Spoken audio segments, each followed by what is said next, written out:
Govindam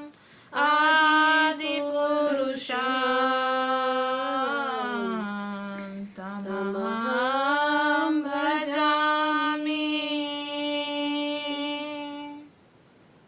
Bhajamana Radhe Radhe Radhe Radhe Radhe Govinda Radhe Radhe Radhe Govinda Radhe Radhe Radhe Radhe Radhe Govinda Radhe Radhe Radhe Govinda Radhe Radhe Radhe Radhe Radhe Govinda Radhe Radhe Radhe Govinda Radhe Radhe Radhe Govinda Radhe Radhe Radhe Govinda Govinda Govinda Govinda Radhe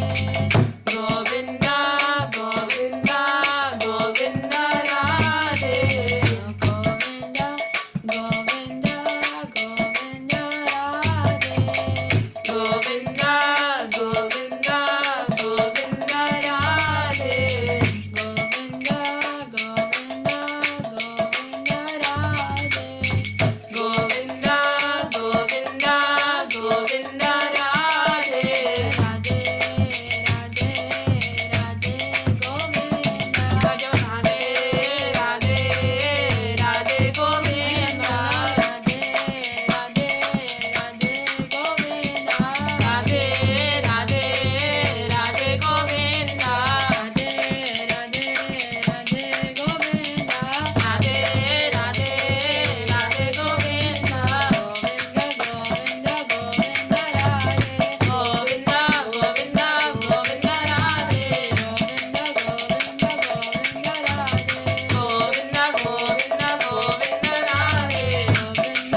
Govinda Govinda Radhe. Radhe Radhe Govinda Govinda Radhe.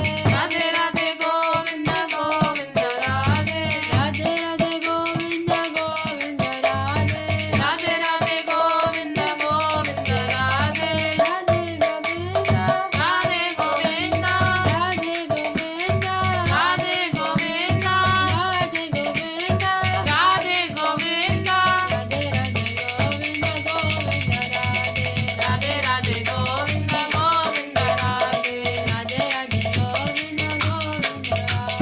Radhe Radhe Govinda Govinda Radhe. Radhe Radhe Govinda Govinda Radhe. हरिनाम संकीर्तन की जय, जय। श्रील प्रभुपाद की जय। जय।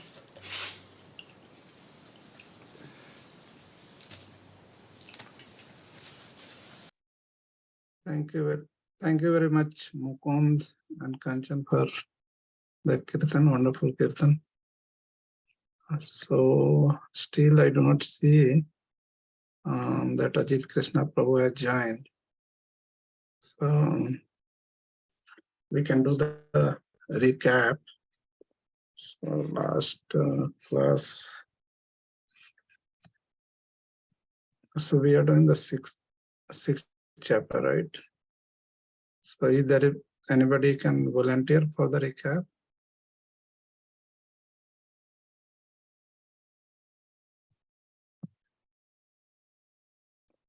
Hare Krishna. Mukund, yeah, Mataji, please go ahead.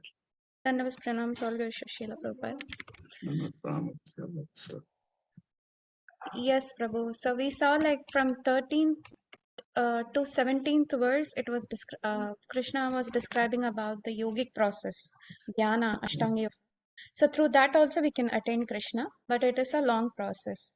So then we saw the shloka in which it said like there was a comparison between bhakti yoga and the dhyana ashtanga yoga. So there were three principles. So the first, I think, first principle is like Bhakti Yoga, you need not, you get the same result in Bhakti Yoga without undergoing so much of a process, like how you undergo in yogic process. And you get the same discipline, control of the senses and all. And next is like you develop the devotional service to lotus feet of Lord Krishna through Bhakti Yoga. And then for yogic process, you have to give away all your occupational duties and, you should really focus and then control your air, everything, lot of things we have to undergo the processes and control your body senses, gross senses. So, but in Bhakti Yoga, you need not actually, you have to discipline your regulations. We follow the 4 regulative principles, that's why. But it is not, you can have your occupational duties simultaneously, you can do Bhakti Yoga. It's not like, and that's when Srila Prabhupada and Purport had given, I think, Savai Mana Padara window about Amrish Maharaj's, like how he had balanced being a king, Kshatriya king. He used to take care of his occupational duties as well as he engaged all his gross senses in the service of Krishna. Like each sense, how he, like, through his eyes, by taking darshan of deities, he engaged his eyes. And then hearing Harikatha, he engaged his ears. And I think smelling the flowers, which we offer to Krishna, he Hare Krishna, Ajit Krishna Prabhu. Hare Krishna Mataji, no problem. Hare Krishna Prabhuji, Dandavat Pranam, all Guru Tisla Prabhupada, Hare Guru Krishna. Maharaj ki jai. Jai Prabhupada. And through the tongue, through eating tulsi, which is offered to Krishna, he engaged his tongue.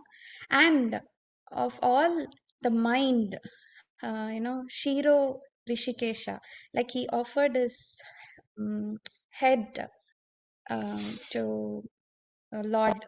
And why he was, Prabhuji had explained why he is mentioned here as Rishikesha, because he is the one who is master of all the senses. So, and upon all, Amrish Maharaj wanted to offer his desires to be a servant of Lord Krishna rather than being the servant of his own sense gratification. So that was one I remember, Prabhu. Yeah, thank you so much, Mataji. You explained in very detail whatever Prabhuji last class explained. So you summarized very nicely. Thank you so much, Mataji. Thank you, Prabhu. So, Ajit Krishna Prabhu will take over from here. So far we did Prabhuji Kirtan, means Kirtan, and then we did that like recap of the last week, whatever we did. So, yeah, please continue, Prabhuji. Yeah. Okay, Prabhu. So let me just quickly.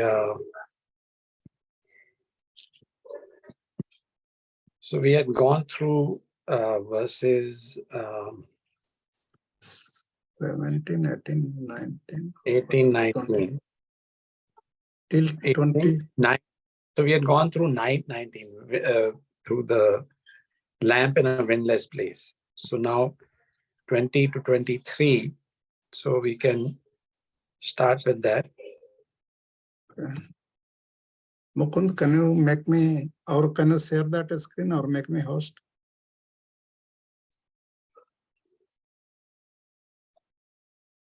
Yes, I made you co-host. Okay. Okay, Prabhu. So we can, if somebody would like to read verse 20. And although all three of them are together, 20 to 23, we can just, one person can read one and another person can read the next and so forth. Right. Who will volunteer first?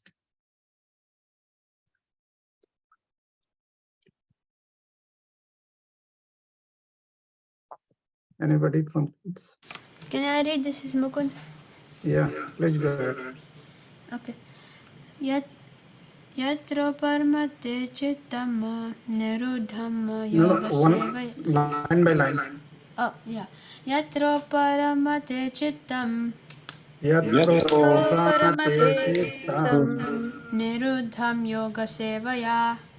Niruddham niruddham yoga sevaya. sevaya Yatra chevatmanatmanam yatra Yatra chaivatmanatmanam chaivatmanatmanam Pashyan atmani tushyan dushyati. pashyam Pasyam atmani tushyate Sukham atyantikam yad tad sukham Sukham atyantikam yatad buddhi grahyam atindriyam buddhi grahayam matgrahyam atindriyam vetti yatra na vayam eti trana yatra chaitam nachayam stitaschalati tatvatah stitaschalati tatvataha yam labdva cha pramlabdham labham yam yam labdva cha labdva param chaparam labdham labham manyate nadhikam tata manyate manyate nadhikam nadhikam tatata antata yasmin stito na dukkhena yasmin astito na dukkena gurunapi vichalyate guru napi vichalyate tadvidya dukkha samyoga tad vidyad dukha samyoga viyogam yoga samhitam. viyogam yoga sanhitam. Translation. Mhm. In the stage of perfection called trance or samadhi, one's mind is completely estranged from material mental activities by practice of yoga.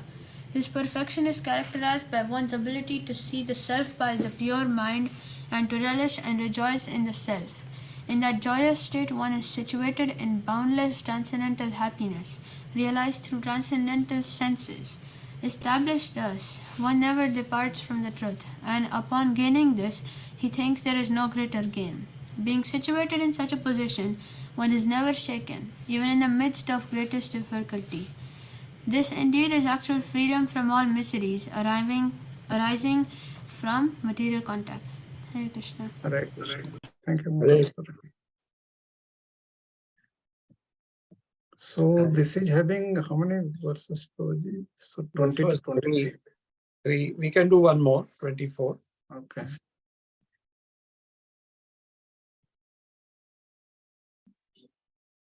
There's Surat Prabhuji.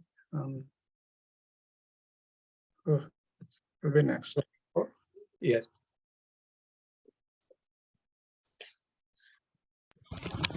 Hare Krishna Prabhuji. Hare Krishna. Please go ahead. Sir, Nishayena Yuktavyo Yoga Nirvinna Sanischayena Nishchayena yuktavyo yuktavyo Yogo Nirvinna Chetasa yogo nirvina chitasa chetasa Sankalpa Prabhavan Kamams sankalpa kamas Tvakta Sarvara Sheshata tvakta Tattva sarvana sarvam shesata asheshata Manasavendriya Gramam manasa indriyagramam Niyamamya Samantata. viniyamya samvata. tataha. And the translation. Translation. One should engage oneself in the practice of yoga with determination and faith, and not to be deviated from the path. One should abandon without exception, all material desires, born of mental speculation, and thus control all the senses on all sides by their mind. Hare Krishna. Hare Krishna. Would somebody like to read? We can go back to 2023. Would somebody like to read that? Or maybe we can just do the English reading. Yeah, because that is too many. Yeah, too many verses.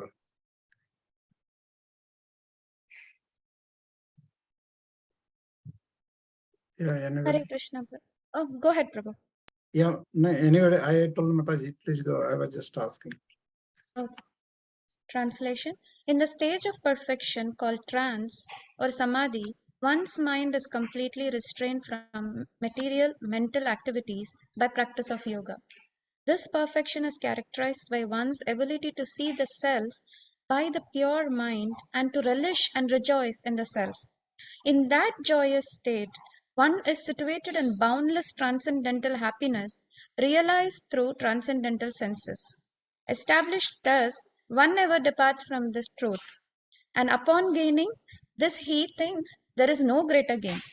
Being situated in such a position, one is never shaken, even in the midst of greatest difficulty. This indeed is actual freedom from all miseries arising from material contact. Thank you, Prabhuji. Hare Krishna. And then actually somebody can read the translation for 24. Rachna can read, Prabhuji. Hare Krishna, Prabhuji. Hare Krishna, Mata.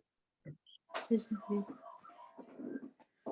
One should engage oneself in the practice of yoga with determination and faith and not be deviated from the path. One should abandon without exception all material desires born of mental speculation and thus control all the senses on all sides by the mind. Hare Krishna. Hare Krishna. All right, so I think we'll quickly start with the discussion. So let's do the invocation prayer quickly and then we can move ahead.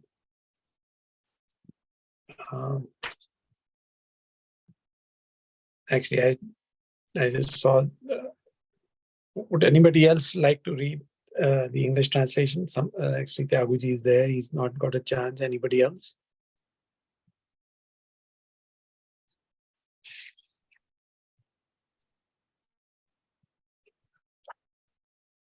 Yeah, go, Prabhu. Would you like to go? Gee, I'm driving, G.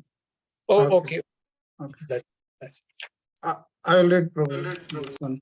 yes, go ahead. One should engage oneself in the practice of yoga with determination and faith, and not be deviated from the path. One should abandon without exception all material desire born of mental speculation and thus control all the senses on all sides by the mind. Hare Krishna. Very good. Thank you, Prabhu. Anybody else would like to read? I can read, Prabhuji. Okay, go ahead. Okay, we'll read the previous. Previous. Yeah, Mataji. In this stage of perfection called trance or samadhi, one's mind is completely restrained from material mental activities by practice of yoga. This perfection is characterized by one's ability to see the self by the pure mind and to relish and rejoice in the self. In that joy state, one is situated in boundless transcendental happiness, realized through transcendental senses.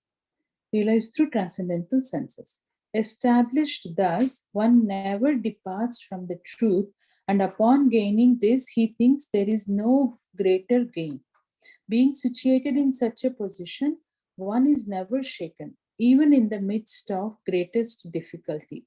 This indeed is actual freedom from all miseries arising from material contact. Hare Krishna. Hare Krishna. Okay, and the last one, 24. Anybody would like to read? Otherwise, we move ahead.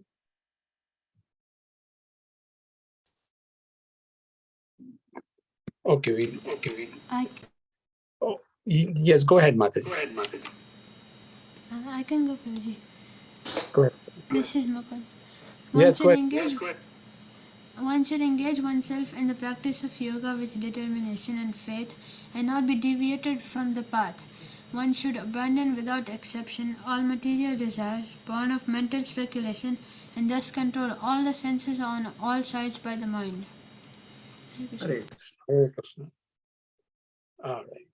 Om Gyantivindasya Gyanjana Shalakhe Chakshunmetam Yena Tasmai Shri Guruve Namaha Shri Chaitanya Manobishtam Sthapitam Yena Bhutale Swayam Rupa Kadamayam Dadati Swapadantikam Vandeham Shri Guru Shri Yutapada Kamalam Shri Gurun Vaishnavamscha Shri Rupam Sagrajatam Sagana Raghunathanvitam Tam Sajivam Sadvaitam Savadutam Parijana Saitam Krishna Chaitanya Devam Shri Radha Krishna Padan Sagana Lalita Shri Vishakan Vitamscha He Krishna Karuna Sindhu Deen Bandhu Jagatpate Gopesha Gopika Kanta Radha Kanta Namastute Tapta Kanchana Gaurangi Radhe Vrindavaneshwari Vrishabhanu Sute Devi Pranamami Hari Priye Vanchakalpatrubhyascha Kripa Sindhubhya Vacha Patitanam Pavanebhyo Vaishnavebhyo Namo Namaha Jai Shri Krishna Chaitanya Prabhu Nityananda Shri Advaita Gadadhar Shivasadi Gaur Bhaktavinda Hare Krishna Krishna Krishna Hare Hare Hare Rama Rama Rama Hare Hare. Okay, so it's about 8:20. I was going to keep it a little short today because my daughter just came for some time, so she has to leave in a little bit. So I've asked her to wait for me to finish up before she leaves. Yeah, Prabhuji. So, okay, so in texts 20 to 23, what is described is the stage of perfection or samadhi. And this is, since this chapter is on Dhyan Yoga, it basically, we have seen so far what are the practices of Dhyan Yoga, how to control the mind. And so now the result of Dhyan Yoga is being described. First, we saw the practices of Dhyan Yoga, meaning how to practice Dhyan Yoga, sitting in a secluded place, And we saw how difficult the process was. I mean, it's very restrictive. The yogi has to sit in a secluded place, stop interacting with people, eyes shut, hardly eating, and so on and so forth. But then Krishna also describes what is the benefit to the yogi who actually goes through these austerities. And so this verse basically describes the experience that the perfect yogi who becomes situated on the Brahman platform, what is his experience? So the experience is 5 minutes. So the experience is that it says the perfection is characterized by one's ability to see the self by the pure mind. To see the self by the pure mind. So the yogi realizes that I am not this body, I am a spirit soul. And so he is able to realize the self by the pure mind and to relish and rejoice in the self. In that joyous state, one is situated in boundless transcendental happiness, realized through transcendental senses. So the yogi's senses become purified of material contamination, and that is how he's able to see that he is not the body, he's the soul. And he's then able to experience the happiness associated with disassociating himself from the pains and problems of this material body.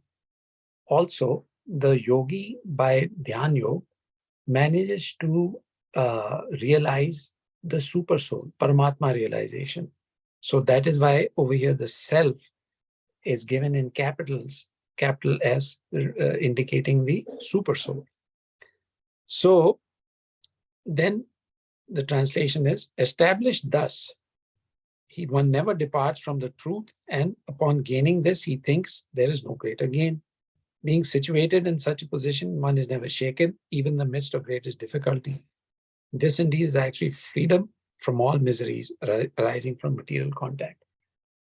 So at the end of the day, the yogi achieves freedom from material miseries.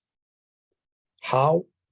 By dissociating himself from the material body, by realizing clearly that he is not the body, he is the soul. Now, but the process that the yogi has to go through in order to get to that stage of realization, as we saw, is very difficult. He has to sit in a secluded place, hardly breathe, hardly talk, keep his eyes shut, not interact with the world, hardly eat anything. But then Prabhupada explains in the purport that the same benefit can be achieved by the bhakti yogi, who is actually not going through or not putting his or her body through such difficult circumstances. The bhakti yogi leads a so-called normal life. And in that normal life, it's the consciousness of the person that is very important. The consciousness of the person is focused on trying to please Krishna, trying to serve Krishna. It's not focused on trying to please one's senses, but in trying to please Krishna and trying to please Krishna's senses. So these are very preliminary instructions that are given by Krishna to Arjun. In chapter 2 itself, the first instruction really that he gave him was that, Arjun, you're not this body, you're spirit soul. And so that is the beginning, that is the platform on which bhakti is carried out, on this understanding that I am not this body, I am a spirit soul. And therefore, my duty is to please Krishna. And when I please him, I will be pleased.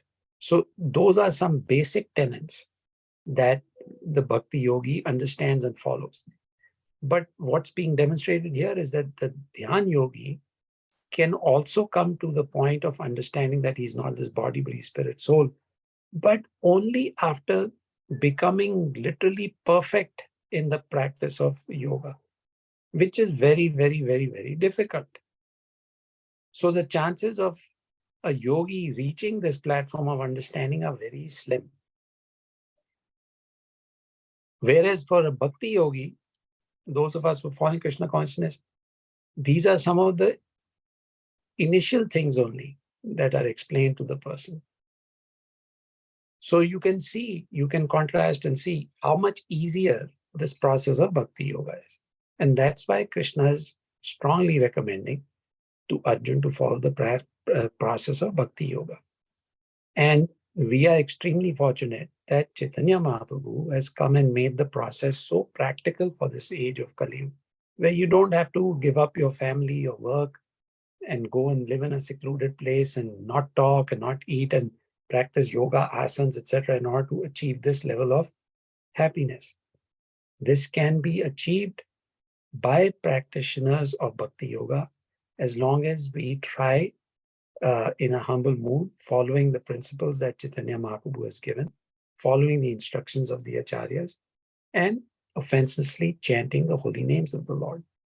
So again, this is all, but all of this is a great reminder that the process of bhakti yoga is very, very efficient, and it's very powerful and very, very relatively very easy to follow. Now, in Kali Yuga, the practices of Hatha Yoga, Dhyan Yoga, Gyan Yoga, all of these are very, very difficult because of just practical difficulties. I mean, how do you just give up your family, give up your work and go and sit in the forest and meditate? How many days can you survive like that? I mean, it's just not practically possible.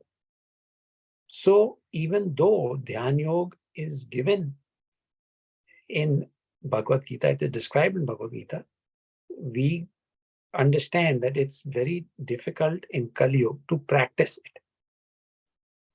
So in order to achieve what Dhyan Yoga can give you, and in fact go beyond that by understanding or developing our re-establishing our dormant relationship of service to Krishna through the process of Bhakti Yoga, we can achieve all the benefits of Dhyan Yoga and so forth. So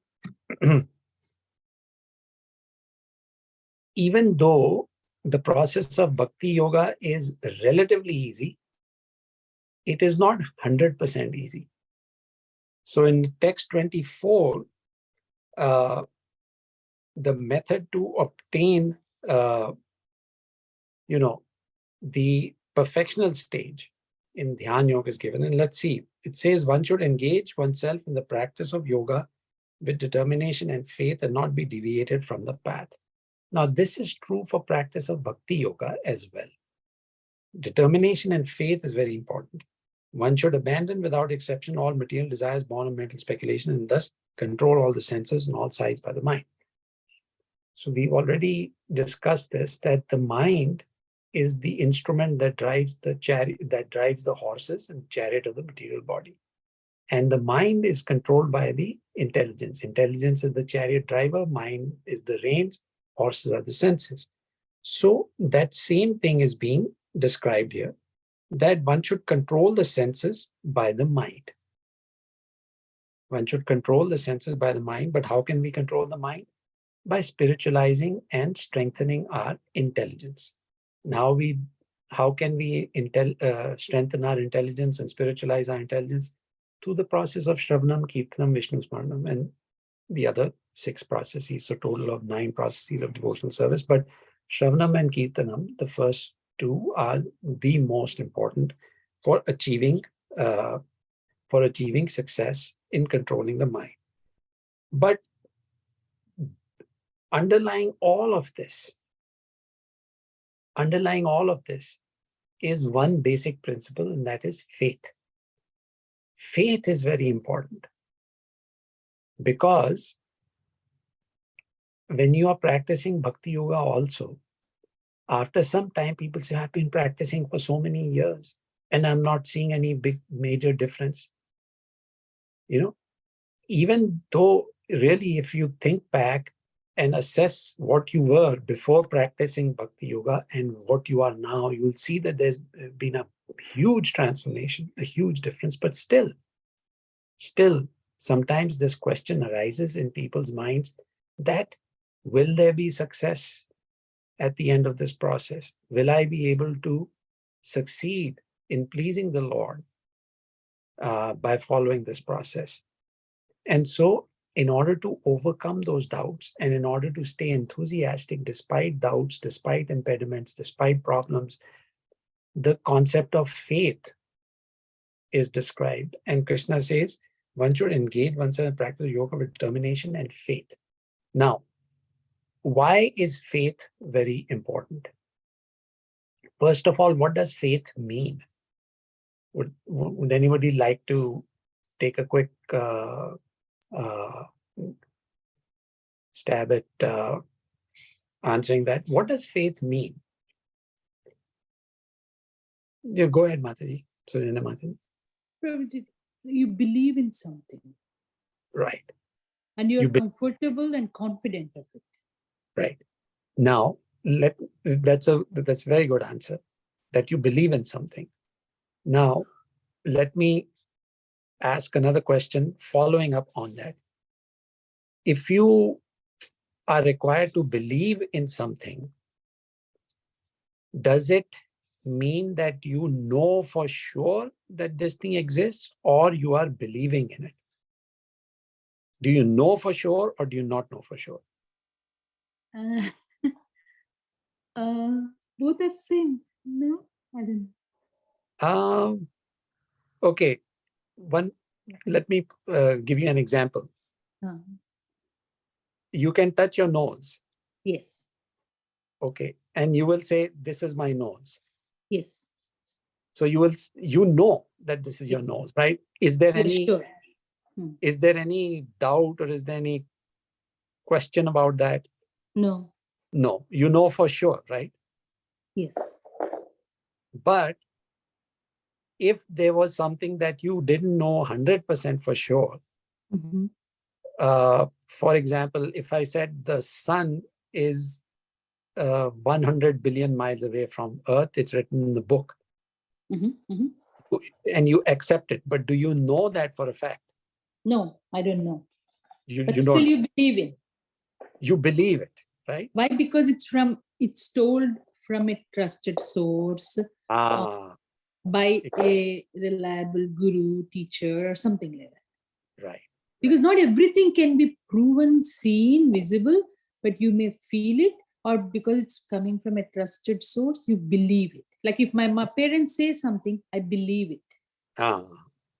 So that was the point that I was trying to bring out, that if you know something, then faith is not required. You know that this is my nose. There's no question about it. But when you don't know for sure, then the element of faith comes in, if you have to believe in something, right? So yes, I get right? it. Yeah. So the faith comes in when you are dealing with a subject that you don't know 100% for sure by yourself, but you trust the source that is telling you.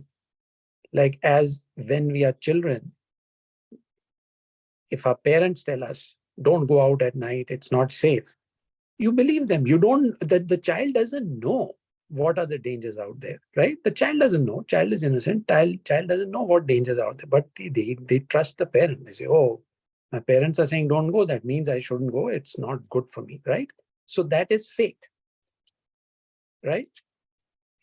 So similarly, when it comes to the science of God, how can we possibly know everything about God? Is it even possible? No. Ramshan Prabhu is shaking his head. He's saying no. Yes, Surendra Mataji is saying, yeah, that's right. No. Because God, how can we know everything about God? We don't even know everything about this material planet. How can we know everything about God, who's created not only this planet, but so many universes? Yeah. Prabhuji, in lot of cantos, in lot of chapters in Srimad Bhagavatam, everyone who glorifies Krishna, like Brahma or anyone, they'll say, oh Lord, even Shiva, like it's so difficult to understand you. Everybody, they glorify, But they say it is so difficult to understand you. And if Brahmaji and Shivji, they say that it is very difficult to understand you, my Lord, then what chance do we as mortals, tiny human beings, what chance do we have of fully understanding Krishna, right? We cannot. But, Yes.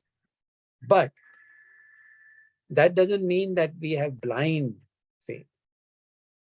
Blind faith means that we are not using our intelligence, and Krishna has given us intelligence, and he wants us to use that intelligence so that we may develop faith.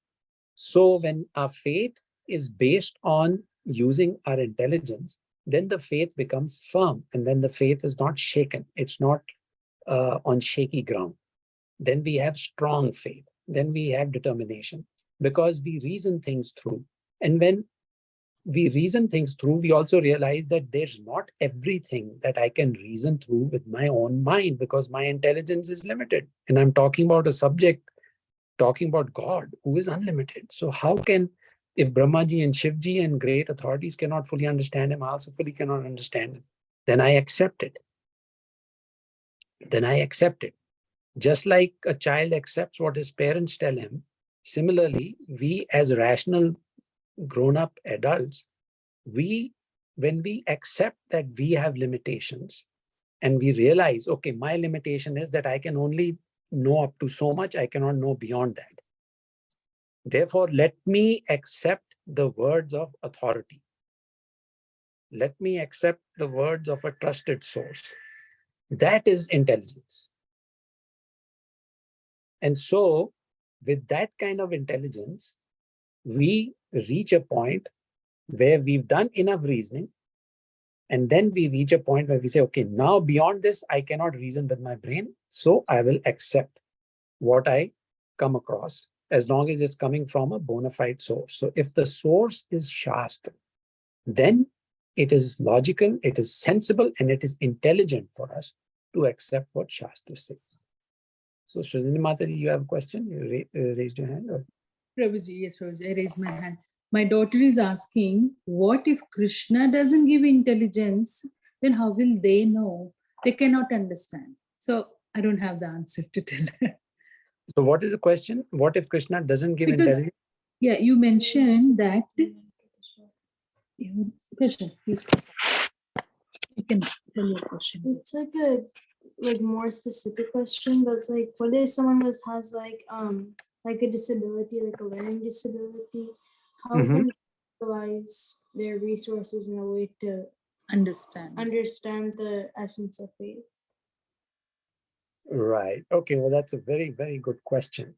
You know, even if a person has a disability, you mean in terms of learning capacity, right?